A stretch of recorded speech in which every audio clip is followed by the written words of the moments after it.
এই একই প্রেমে 2006 সালের 28 থেকে লগি বৈঠা থেকে 2024-এর এই গণবিপ্লব পর্যন্ত যে জুলুম এবং নির্যাতনের চিত্র, এটি বাংলাদেশ ইসলামী ছাত্র শিবির মাঠে ময়দানে আন্দোলনে জীবন দিয়ে ছাত্র সমাজ যেমনি ঐতিহাসিক ভূমিকা পালন করেছে, আবার ছাত্র শিবির সেই নির্যাতনের চিত্র, জুলুম নির্যাতনের মাফিয়াতন্ত্রের সেই আলোকচিত্র প্রদর্শন করার মাধ্যমে জাতির সামনে আজকে নতুন আরেকটি বিপ্লব প্রদর্শিত হয়েছে আমরা মনে করি। এই জন্যে আজকের এই শুধুমাত্র এই আলোকচিত্র প্রদর্শনী দেখার পর আমরা আল্লাহর কাছে দোয়া করি, যারা শাহাদাতের অমীয় সুদা পান করে মাধ্যমে এই দেশকে স্বাধীন করেছেন, স্বৈরাচারের হাত থেকে জাতিকে মুক্ত করেছেন, আল্লাহ তাআলা সেই শহীদদেরকে শাহাদাতের সর্বোচ্চ মর্যাদা দান করুন। যারা এই বিপ্লবে 28 থেকে শুরু করে 24 পর্যন্ত যারা আহত এবং পঙ্গুত্ব বরণ করেছেন, আল্লাহ তাআলা তাদেরকে সর্বোচ্চ সে মর্যাদা দান করুন, সুস্থতার নিয়ামত দান করুন। আমরা যে বিপ্লব পেয়েছি, এই বিপ্লবকে আমাদেরকে টেনে নেবার জন্য আবার একই প্রেমে আমাদেরকে বন্দী করে আরেকটি শপথ আমাদেরকে গ্রহণ করতে হবে, যে খুনি ফ্যাসিস্ট সেই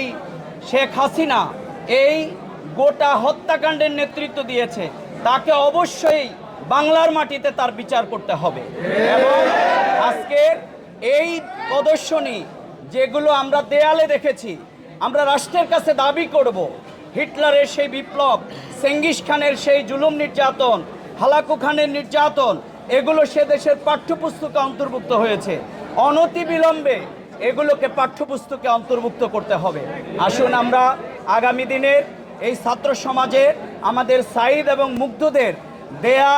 যে বিপ্লব আমাদের হাতে তারা এনে দিয়েছে, সেই বিপ্লবকে এগিয়ে নিয়ে যাওয়ার জন্যে আমরা ঐতিহাসিক ভূমিকা পালন করব। সেটি হোক আজকে আমাদের শপথ। এবং আমাদের প্রতিবেশীরা আজকে আমাদেরকে যে হুঙ্কার দিচ্ছে, আমরা আবার এখান থেকে শপথ নিতে চাই, আওয়াজ তুলতে চাই, এই স্বাধীন সার্বভৌম